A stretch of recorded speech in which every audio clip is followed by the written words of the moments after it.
सदस्य नोंदणी कराच, पण ज्यांना ज्यांना महाराष्ट्राला आकार द्यायचा आहे, ज्यांना ज्यांना सद्य परिस्थितीबद्दल राग आहे, अशा सगळ्यांना आपल्याला आपल्या नवनिर्माणाच्या ध्यासासोबत जोडून घ्यायचंय। तुमच्या सकट जे जे नव्यानं आपल्यासोबत जोडले जाणार आहेत ते आपण सगळे महाराष्ट्राचे पाईक आहोत याचं भान ठेवा आणि लोकांना पण ते भान द्या, असे आदेश राज ठाकरेंनी आपल्या प्रसिद्धी पत्रकाद्वारे दिलेले होते। त्यामुळे आता या सदस्यता नोंदणी अभियानाची सुरुवात नेमकी कशी होते, त्याला महाराष्ट्रभरातून कसा प्रतिसाद मिळतो हे पाहणं देखील अत्यंत महत्त्वाचं आहे। मनसेची सदस्य नोंदणी ही डिजिटल स्वरूपामध्ये होणार आहे आणि त्याचा तपशील राज ठाकरे जाहीर करतील। फक्त पक्षाच्या शाखांच्या बाहेर स्टॉल्स लावून चालणार नाही, तर सगळ्या वर्दळीच्या ठिकाणी महाराष्ट्र सैनिक दिसले पाहिजेत। मार्केट, शाळा, मंदिर, कॉलेज, मैदान, बागा अशा गजबजलेल्या सर्व ठिकाणी सदस्य नोंदणीची टेबल्स लागली पाहिजेत। येणाऱ्या जाणाऱ्यांशी संवाद साधत त्यांना आपलंसं करत ही सभासद नोंदणी करा, अशा सूचना राज ठाकरे यांनी आपल्या पक्षाच्या कार्यकर्त्यांना दिलेल्या आहेत।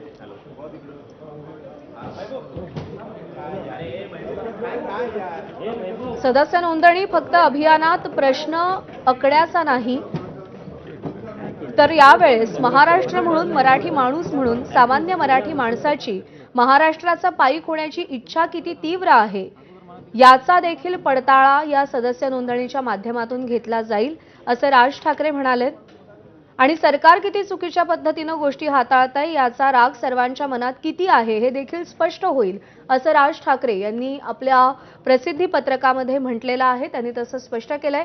राज ठाकरे सध्या रायगडाच्या दिशेने निघालेले आहेत। रोपवेमध्ये ते विराजमान झालेत आणि थोड्याच वेळात, अवघ्या काही क्षणांमध्ये ते रायगडावर पोहोचतील आणि तिकडे छत्रपती शिवाजी महाराजांना ते अभिवादन करतील।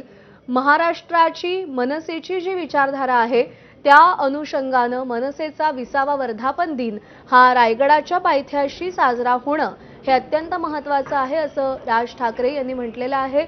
एक प्रसिद्धी पत्रक त्यांनी प्रसिद्ध केलेलं आहे आणि त्याद्वारे त्यांनी आपल्या कार्यकर्त्यांना काही सूचना केलेल्या आहेत।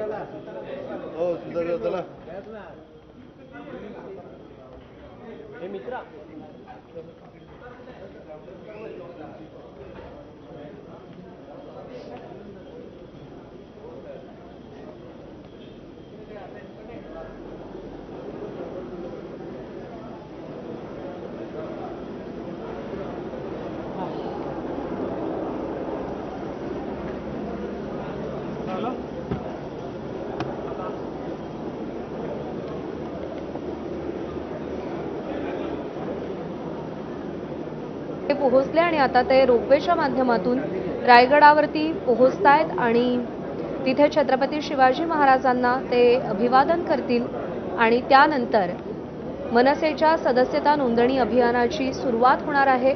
एक प्रसिद्धी पत्रक राज ठाकरेंनी दिलेलं होतं, ज्यामध्ये त्यांनी आपली या सदस्यता नोंदणी मागची भूमिका आणि रायगडाच्या पायथ्याशी वर्धापन दिन साजरा करण्यामागची भूमिका ही स्पष्ट केलेली होती, अधोरेखित केलेली होती।